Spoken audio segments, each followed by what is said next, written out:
प्रज्ञा के द्वारा श्री इंद्रजीत सरकार द्वारा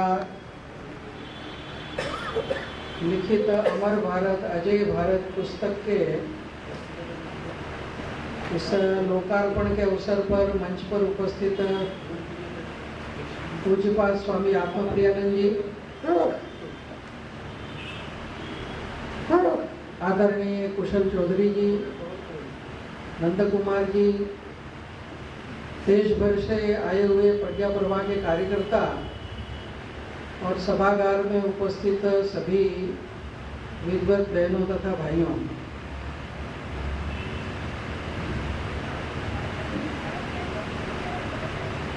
अमर भारत अजय भारत ये पुस्तक का शीर्षक है। तो भारत अमर है, इसमें तो कोई शंका नहीं है, क्योंकि मनुष्य पैदा होता है और मरता है। तो विश्व का इतिहास हम देखेंगे तो बहुत सी सभ्यताएं पैदा हुई, लेकिन आज वो इतिहास के डस्टबिन में है।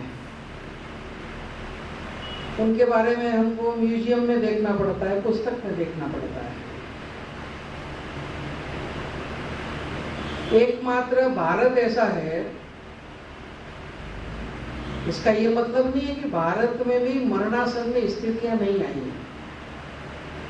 भारत में भी आई, लेकिन इस देश में कुछ ऐसा था कि हर बार उसमें से फिर से एक नया जन्म लेकर देश खड़ा हुआ है। इसलिए भारतवर्ष की अवतार परंपरा का अगर आप पुराणों में वर्णन पढ़ेंगे तो हर अवतार के समय का जो चित्रण है समाज का, वो ऐसा ही लगेगा जैसा आजकल का हम देखते हैं। नैतिक मूल्य गिर गए हैं, भोगवाद बढ़ गया है, मनुष्य स्वार्थी हो गया है, वृद्धों का इनका सम्मान नहीं करता है। जितने विशेषण पढ़ेंगे उसके दृश्य हमको चारों ओर दिखते हैं आज, लेकिन हर बार उसमें से भारत मरा नहीं। कुछ मूवमेंट खड़े हुए, कुछ व्यक्तित्व आए और भारत की जो एक सनातन ज्ञान परंपरा है उसको फिर से पुनर्जागृत करके समाज को खड़ा किया, और इस कारण से भारत आज अमर है।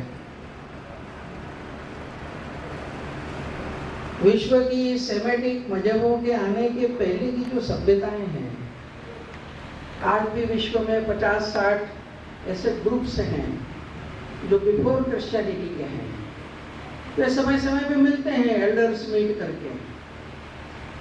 वो अफ्रीका की जुलू होगी, वो जर्मनी फ्रांस इधर के ड्रूइड्स होंगे, वो लाटविया आदि इधर देशों के कुछ समूह होंगे।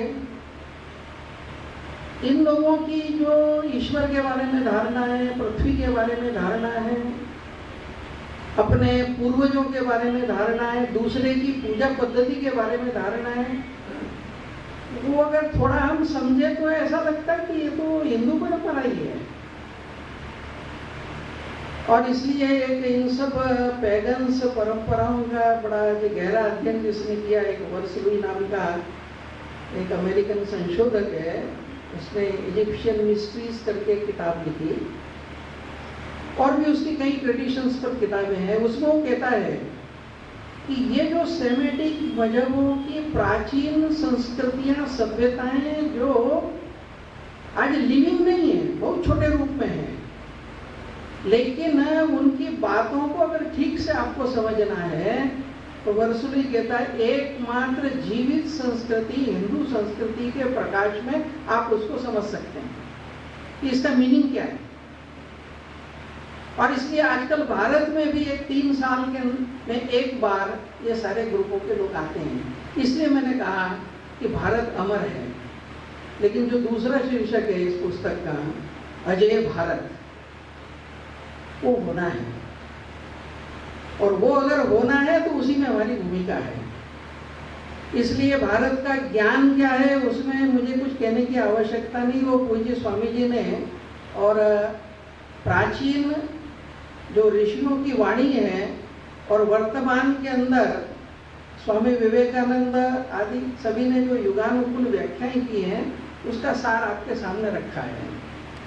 एक हमारा लंबा इतिहास रहा जिसमें हम पर आक्रमण हुए, हमको लूटा गया, ये हुआ वो हुआ, उस संपूर्ण एक इतिहास का एक चित्रण जो है वो कुशल जी ने आपके सामने रखा।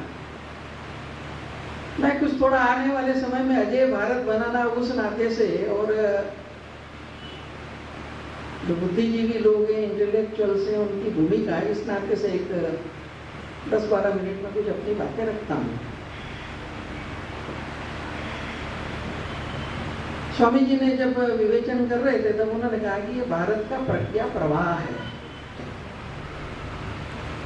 और प्रवाह तो ऐसा है कि चलता है सतत, लेकिन कभी कभी कुछ समस्या खड़ी हो जाती है।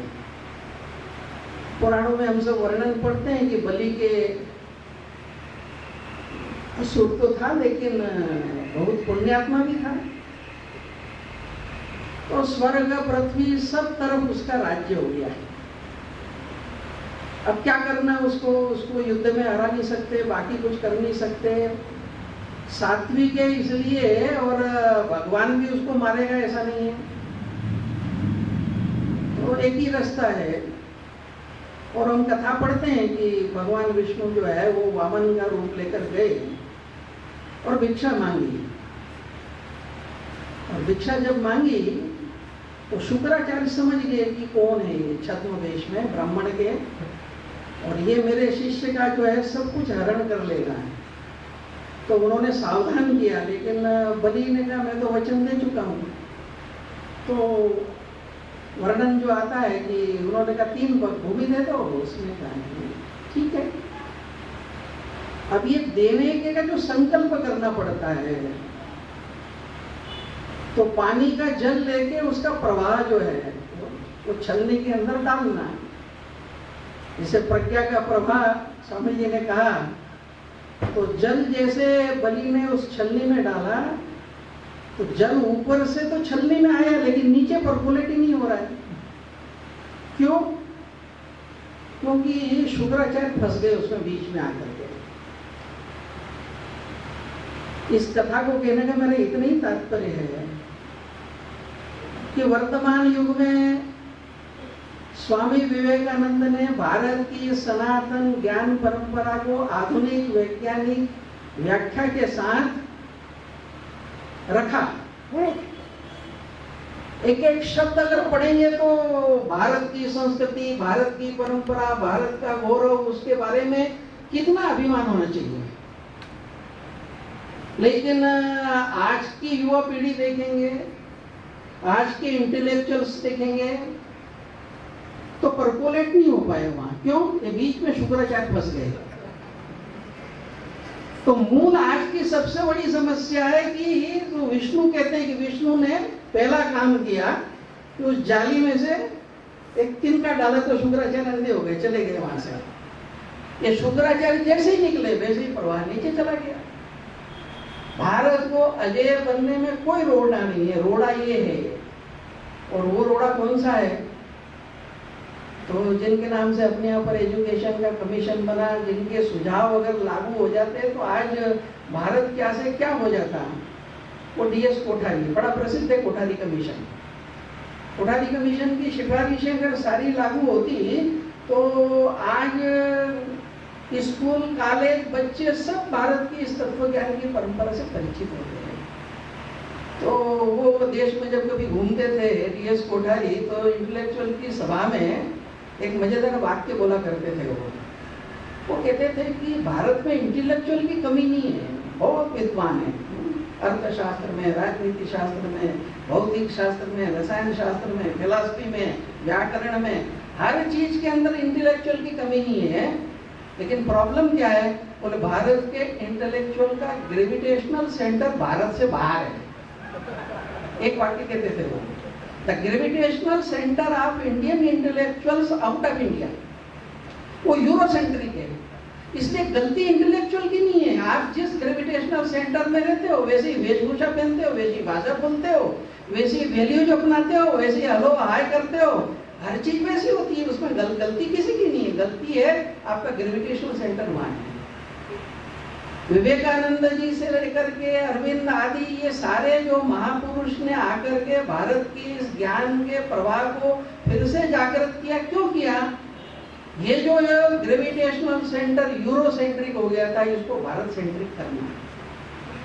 और इसलिए मुझे लगता है कि आज के वर्तमान के भारत के इंटेलेक्चुअल्स की, हम सब की सबसे बड़ी जिम्मेदारी है इस ग्रेविटेशनल सेंटर को भारत सेंट्रिक कैसे बनाएं। उसमें हमारा क्या रोल हो सकता है, उसमें हम क्या भूमिका कर सकते हैं। ये जितना हम करते जाएंगे, बाकी सब चीजें ऑटोमेटिक हटती जाएंगी। कल धारा 370 हटी। डॉक्टर श्यामा प्रसाद मुखर्जी ने जिसके लिए अपना जीवन दिया, इंटीग्रेशन के लिए था वो। एक देश में 2 विधान, 2 प्रधान, 2 निशान नहीं चलेंगे, उसी के लिए जिंदगी दे दी उन्होंने। लेकिन जैसे ही कल हुआ, तो आज सकारात्मक सोच करने वाले देश भर के लोगों के अंदर जो एक भाव का जागरण हुआ। ऐसी 50 बातें हैं जो शुक्राचार्यों ने बैठ करके भारतीय मानस में जो बिठाया है, उससे आज भारत को निकालने की जरूरत है। और इस दिशा में अगर कुछ करना है तो फिर उसका मार्ग क्या है? तो मुझे याद आता है कि कलकत्ता शहर है, इसी शहर के अंदर जब स्वदेशी का मूवमेंट चला और उसके 1 वर्ष की समाप्ति पर उसकी समीक्षा के लिए इसी कलकत्ता में एक सभा हुई। 1921 के अंदर रविंद्रनाथ टैगोर का एक भाषण है। वो भाषण आज के सब इंटेलेक्चुअल ने पढ़ना चाहिए। उस भाषण में रविंद्रनाथ एकदम एक भविष्य दृष्टि से देखते हुए कहते हैं कि देखो, ये जो विदेशी आक्रमण है अंग्रेज का, इसको केवल इतना मत समझो कि ये उपनिवेश बनाने के लिए, लूट के लिए, कॉलोनी बनाने के लिए, धन संपत्ति के लिए है, इतना मत समझो। उन्होंने कहा कि ये एक सर्वंकष आक्रमण है, जो हमारी भावनाओं को, हमारे विचारों को, हमारी सारी चीजों को ये आक्रमण अपने उसमें ले लेगा। और यदि आप धनुष बाण लेकर के इसका मुकाबला करने के लिए इसके पीछे दौड़ोगे, तो उन्होंने कहा कि ये आपको दौड़ा दौड़ा के थका देगा और अपने रूप बदलता जाएगा। और रविंद्रनाथ, मुझे आश्चर्य होता है कि कैसा सोचा होगा उन्होंने। रविंद्रनाथ कहते हैं, आज ये आक्रमण अंग्रेज के रूप में दिख रहा है, ब्रिटिश के रूप में, कल ये किसी और रूप में दिखेगा, परसों किसी भारतीय के रूप में भी दिख सकता है, परसों किसी भारतीय के रूप में भी दिख सकता है। आप इसके पीछे दौड़ते दौड़ते थक जाएंगे, लेकिन इस माया को पार नहीं कर सकेंगे। तो इसका उपाय क्या है? तो रविंद्रनाथ कहते हैं, अपनी आत्मा की ओर लौटो। जितना हम अपनी आत्मा को जानेंगे, उतनी ही ये माया छटेगी। और इस नाते से आज के इंटेलेक्चुअल में जो स्वामी जी ने बातें रखी हैं, आवश्यकता है इसको जीवन के हर क्षेत्र में समझने की। और इस दृष्टिकोण से विचार करते हुए आज के समय के अंदर और एक विचार करने की आवश्यकता है।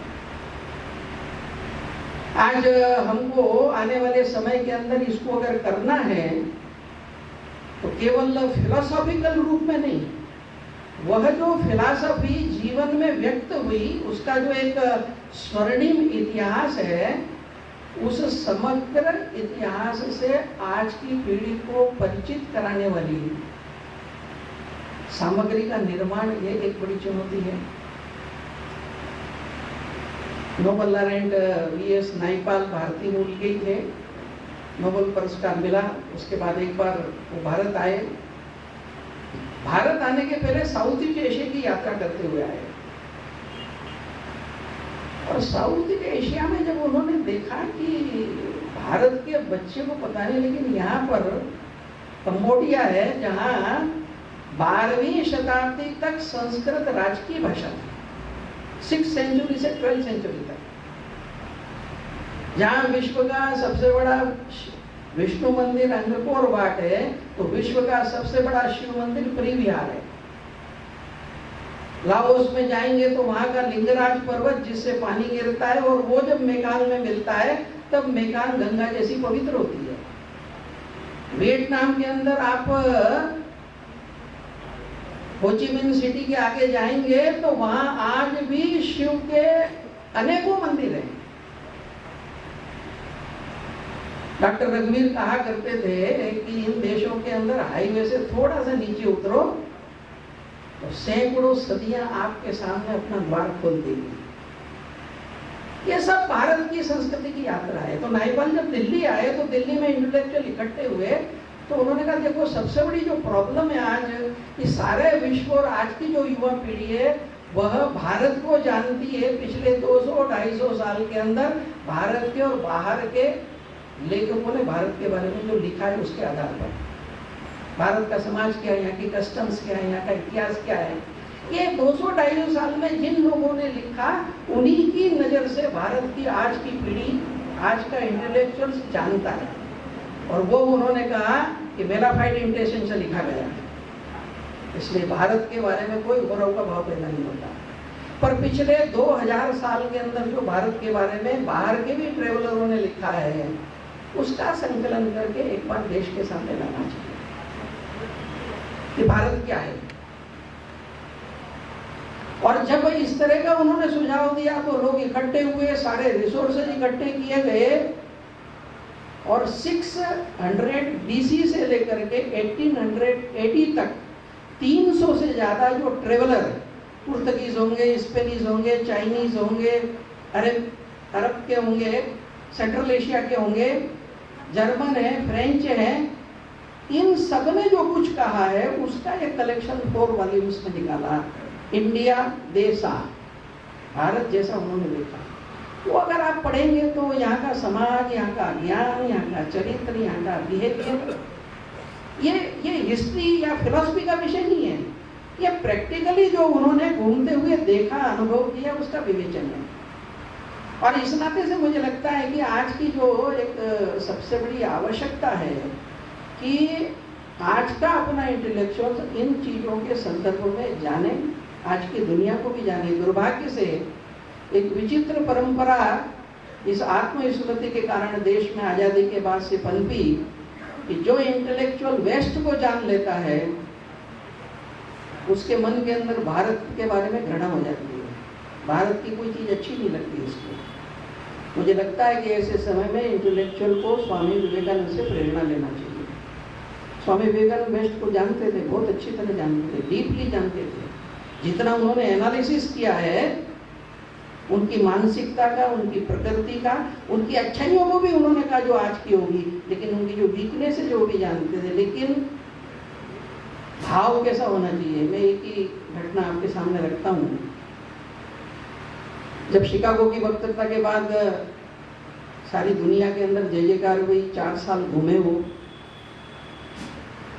इंग्लैंड में आए, अनेकों शिष्य बने, अनेकों मित्र बने।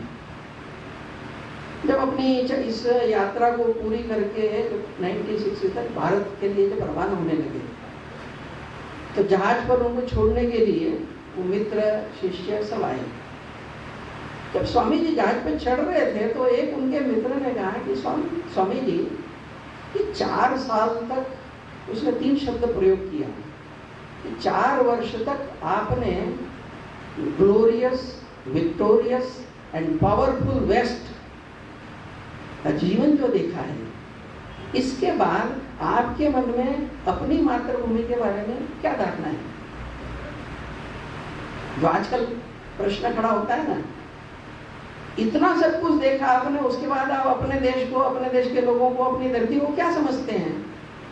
स्वामी जी ने उत्तर दिया कि यहाँ आने के पहले मैं अपने देश को प्यार करता था, यहाँ से जाने के बाद भारत की धरती मेरे लिए तीर्थ है, उसका पानी का एक एक बूंद, उसकी रेत की एक एक कण, उसकी हवा का एक एक स्पंदन मेरे लिए पुण्यशाली है, श्रद्धाशाली है। ये उनके वक्तव्य थे। और ये केवल उसको आंसर देने के लिए नहीं कहा उन्होंने।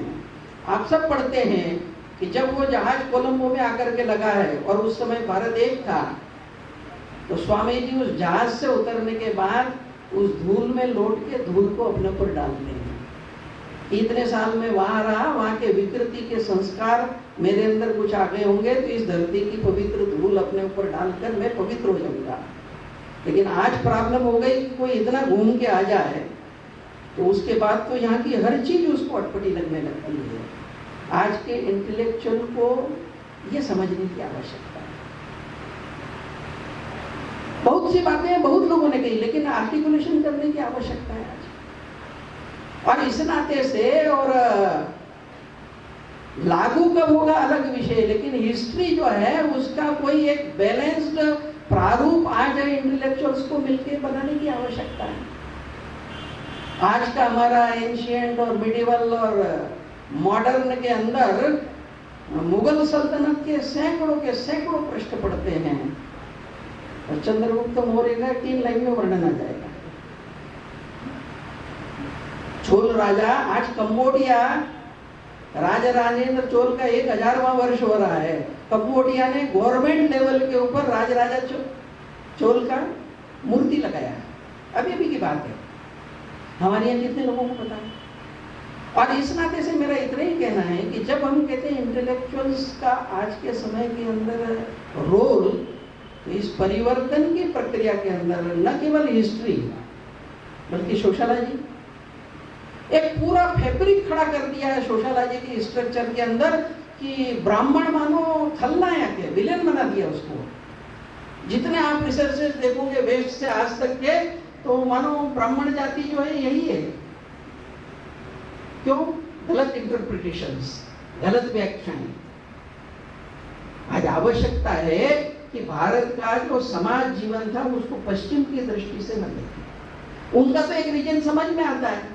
आप कभी लाला हरदयाल की पुस्तक देखेंगे, ये social conquering of Hindu race, Britishers के द्वारा, उसमें उस घटना का वर्णन करते हैं जहां से ये सोशल कॉन्करिंग में ब्राह्मणों को क्यों विलन बनाना, इसकी प्रोसेस चालू हुई। वो तमिलनाडु की घटना का उल्लेख करते हैं। एक भारतीय अफसर आगे जा रहा था, सुबह सुबह समतुल्य अंग्रेज अफसर सामने से मिला। इस भारतीय अफसर ने उसको हाथ मिलाया, आगे चला गया। अंग्रेज अफसर के पीछे उसका जो प्यून था वो उसकी फाइल लेकर के जा रहा था। तो थोड़ा आगे जाके अंग्रेज अफसर ने पीछे मुड़ के देखा तो क्या देखता है कि उसका समकक्ष भारतीय अफसर जिसने इस अंग्रेज को हाथ मिलाया, इस अंग्रेज अफसर का जो प्यून है अपनी पगड़ी निकाल के उसके पैर में रखता है और साष्टांग प्रणाम करता है। तो उसको बड़ा आश्चर्य हुआ। तो उसने कहा व्हाट इज दिस? तो बोले नहीं, ये ब्राह्मण देवता है। तो उनके ध्यान में आया कि तमिलनाडु से लेकर कश्मीर तक और आसाम से लेकर यहाँ तक ये एक वर्ग ऐसा है शायद जिसकी एक समय में ठीक है कुछ कमी आई होगी, लेकिन एक समय इनकी तपस्या इन सब के कारण से भारत एक था। बोले इसी को जड़ से खत्म कर दो। आप एक एक चीज का अगर विचार करेंगे तो आज सोशलॉजी के और पूरा का पूरा जो आर्टिकुलेशन है, उसके इंटरप्रिटेशंस हैं, मुझे लगता है कि ऐसे अनेकों विषय हैं जिनके संदर्भ के अंदर सोचने की आवश्यकता है। और इस नाते से यह प्रज्ञा प्रवाह का जो कार्य है, इसका यही एक हेतु था कि प्रतिभाओं की कमी नहीं है, लेकिन थोड़ा शुक्राचार्य को हटा करके देखें और आज का वर्तमान भी देखें। स्वामी जी ने गौरव दान किया, इसमें दो मत नहीं, लेकिन अपनी जो कमियां हैं उसकी भी जितनी कटु आलोचना की है शायद आज भी कोई व्यक्ति नहीं कर सकता। जब स्वामी विवेकानंद अपने पत्र के अंदर लिखते हैं कि भारत का आदमी हम आर्य हैं, आर्यवंशी है, हमारा आर्य इतिहास है, बड़ा गौरव करते हैं, तो आखिरी लाइन में वो कहते हैं कि 1 लाख लोगों के जूतों तले 30 करोड़ लोग पिस रहे हैं और कहते हैं हम आर्यवंश के हैं। भगवान जाने कौन सा आर्यवंश है, उनके शब्द हैं। तो उन्होंने झकझोरने के लिए कटु बात की, लेकिन वहीं पर भारत की नारी की ये क्या है, भारत का तत्व ज्ञान क्या है, भारत के इसकी विशेषता क्या है। मुझे लगता है कि आज के समय में इंटेलेक्चुअल को अपनी ये जो तमाम बातें हैं उसको सभी प्रकार की जो डिसिप्लिन हैं इनके अंदर आज हमको तथ्यों के साथ निर्माण करने की जरूरत है और इसको समाज के अंदर प्रचारित करने के अंदर हमारा एक्टिविज्म भी चाहिए। एक सबसे बड़ी जो समस्या है उसकी बात करके मैं पूरी करता हूँ कि अपने ऐसा कहते हैं कि एक संस्कृत में सुभाषित है, एक हिंदी में वैसे कथाकार हो गए मुंशी प्रेमचंद, वो आखिरी बात करके पूरा करूंगा मैं। तो मुंशी प्रेमचंद बड़ी विचित्र बात कहते थे। वो कहते थे कि सद्गुण तोड़ते हैं और दुर्गुण जोड़ते हैं।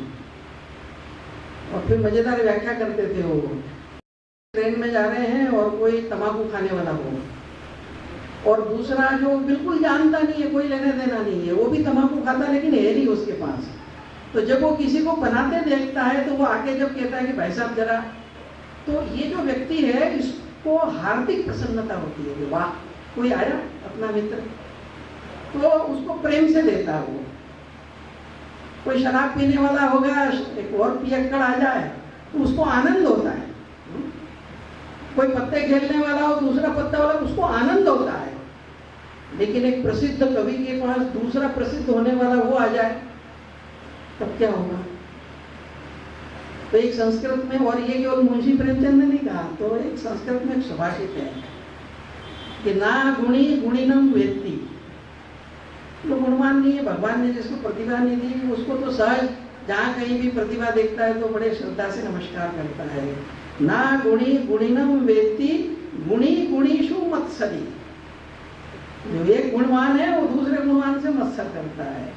और तीसरी वो बात कहते हैं कि गुणी च गुण रागी च विरल सरलो जना। गुणी भी है और जो गुणी है उनका रागी भी है, तो हमको मिलकर के एक परिवर्तन की प्रक्रिया चलानी है। तो गुणी और गुण रागी च, यहाँ बैठे हुए सब इसी तरह के, ऐसा मैं मानता हूँ।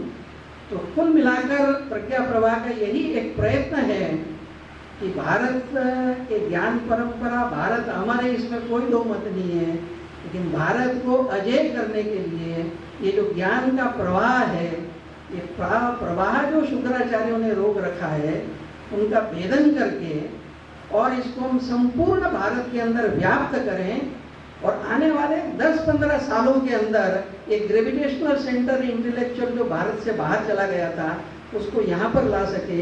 इसी के लिए प्रज्ञा प्रभा का काम है। पूज्य स्वामी जी का आशीर्वाद मिले और आप सबका सहयोग मिले। इतने धैर्य से आपने इतनी देर मुझे सुना, इसके लिए आपका आभार मानते हुए मैं बात पूरी करता हूँ। माननीय